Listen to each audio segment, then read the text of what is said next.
नमस्कार साथियों, स्वागत है आपका। देखिए, जीके की क्लास में आज हम पढ़ेंगे 1857 की क्रांति, जो कि यूपी पुलिस में हमेशा आता है 1 नंबर का क्वेश्चन। तो इसी को अच्छी तरह पढ़ेंगे जिससे कि आपके 2 नंबर एकदम पक्के हो जाएं। तो चलिए शुरू करते हैं बिना देरी किए हुए। सबसे पहले बात करेंगे 1857 की जो क्रांति थी उसका कारण क्या था। तो उसका कारण था गाय और सुअर की चर्बी वाले कारतूस। ठीक है, ये क्रांति कब प्रारंभ हुई थी? ये क्रांति आपकी प्रारंभ हुई थी 10 मई 1857 ईस्वी को। कहां से? मेरठ से। तो इसमें 2 सवाल हो गए, एक तो डेट 10 मई 1857 को प्रारंभ हुई क्रांति, दूसरी कहां से हुई, किस शहर से हुई?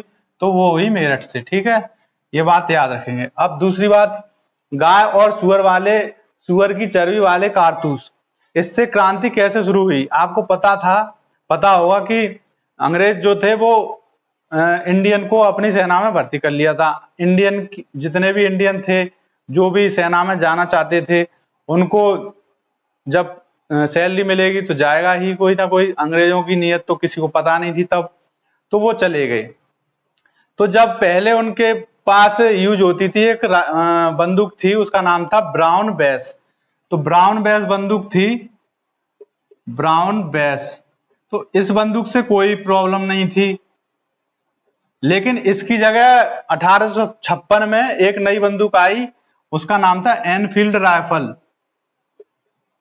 Enfield rifle. तो जब ये राइफल आई तो इसके लिए जो कारतूस होते थे वो कारतूस कैसे मतलब कारतूस एकदम पैक थे, जैसे उसको हटाना पड़ता था, उसके ऊपर जो कैप था अगर चलानी है तो। जब बंदूक में डालेंगे तो उसके जो ऊपर गाय और सुअर से बनी चर्बी का वो था लॉक, उसको हटाना पड़ता था मुंह से खींच के। तो ये प्रैक्टिस कराने के लिए जब ये राइफल आई तो इन जो सैनिक थे, मंगल पांडे भी थे उसी में, तो उन्होंने साफ मना कर दिया कि हम ये गाय और सुअर की चर्बी से बने कारतूसों को नहीं मतलब अपने मुंह से नहीं हटाएंगे उन कारतूसों को। तो अंग्रेजों ने ऑर्डर दिया कि भाई तुम तो सिपाही हो, तुम हमारी ऑर्डर कैसे नहीं मानोगे, इतनी हिम्मत तुम्हारी। लेकिन मंगल पांडे ने साफ मना कर दिया कि हम नहीं हटाएंगे तो नहीं हटाएंगे, चाहे कुछ भी हो जाए।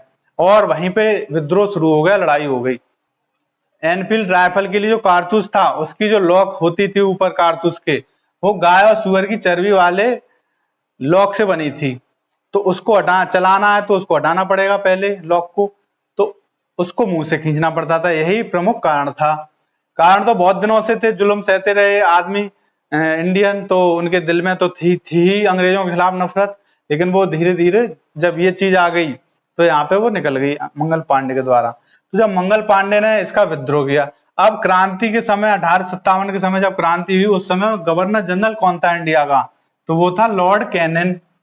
ठीक है, तथा इंग्लैंड का प्रधानमंत्री कौन था? Palmerston. ये बात आपको याद रखनी है कि गवर्नर जनरल भी अक्सर पूछा जाता है और प्रधानमंत्री तो कभी वैसे पूछा नहीं गया, लेकिन आपको याद रखना है, पूछ भी सकते हैं क्योंकि 1857 की क्रांति सिलेबस में है। अब बात करते हैं गैर लड़ाकू तथा लड़ाकू जातियां। 1857 क्रांति में ही ये 2 जातियां बना दी गई, एक गैर लड़ाकू एक लड़ाकू।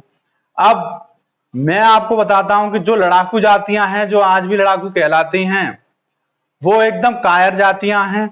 जो गैर लड़ाकू थी वो तो लड़ाकू हो गई, और जो लड़ाकू जातियां थी वो गैर लड़ाकू बना दी गई। किसके द्वारा? अंग्रेजों द्वारा। समझते हैं कैसे। गैर लड़ाकू जाति में बिहार, अवध और यूपी स्थानों के जो व्यक्ति थे, जैसे यूपी में झांसी भी आता है, तो झांसी और बिहार ये सब वैसे अवध था। यूपी, बिहार, झारखंड ये सब मिला के अवध कहते थे पहले, लेकिन बिहार कह लीजिए, यूपी कह लीजिए, और बचा हुआ हिस्सा अवध कह लीजिए आसपास के। तो उन स्थानों के व्यक्ति थे जो अंग्रेजों की सेना में थे, और भर्ती जब अंग्रेजों ने बढ़ा दी विद्रोह के बाद, इंडियन की भर्ती बढ़ा दी अंग्रेजों ने कि और ज्यादा लो, इंडियन को कम लो, अंग्रेजों को ज्यादा लो। तो जो जो व्यक्ति इस भर्ती में जाने से मना कर देते थे और भर्ती छोड़कर आ गए, अंग्रेजों की नौकरी छोड़ दी उन्होंने, उनको तो अंग्रेजों ने गैर लड़ाकू जाति घोषित कर दिया कि जो अंग्रेजों की सेना से छोड़ के गया है, मतलब भर्ती को छोड़ के गया है कि हम नहीं लड़ेंगे, हम भर्ती नहीं होंगे, या फिर जिसने भी आवेदन नहीं कर रहा जो, तो उसको गैर लड़ाकू जाति घोषित कर दिया। और जिन लोगों ने अंग्रेजी जब भर्ती बढ़ाई गई और जो छोड़ के नहीं आए, उन लोगों को लड़ाकू जाति घोषित कर दिया। उसमें कौन थे? सिख, गोरखा और पठान। ये अंग्रेजों के साथ मिल गए और उनकी नौकरी करने लगे और बहुत से लोग छोड़ के भी नहीं गए। तो इनको लड़ाकू घोषित कर दिया अंग्रेजों ने, क्योंकि उनके साथ लड़ रहे थे ये। और जो असली लड़ाकू थे, जो भारत के देशभक्त थे, भारत माता के चहेते थे, वो छोड़कर चले आए अंग्रेजों की नौकरी, उनको गैर लड़ाकू घोषित कर दिया। तो ये अंग्रेज ऐसे ही थे।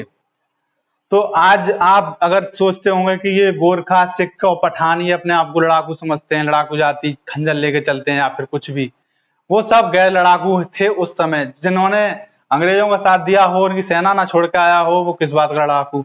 लड़ाकू तो ये लोग थे, बिहार, अवध और यूपी वाले स्थानों के जो व्यक्ति जिन्होंने अंग्रेजों का साथ देने से साफ मना कर दिया, ये थे लड़ाकू। ठीक है।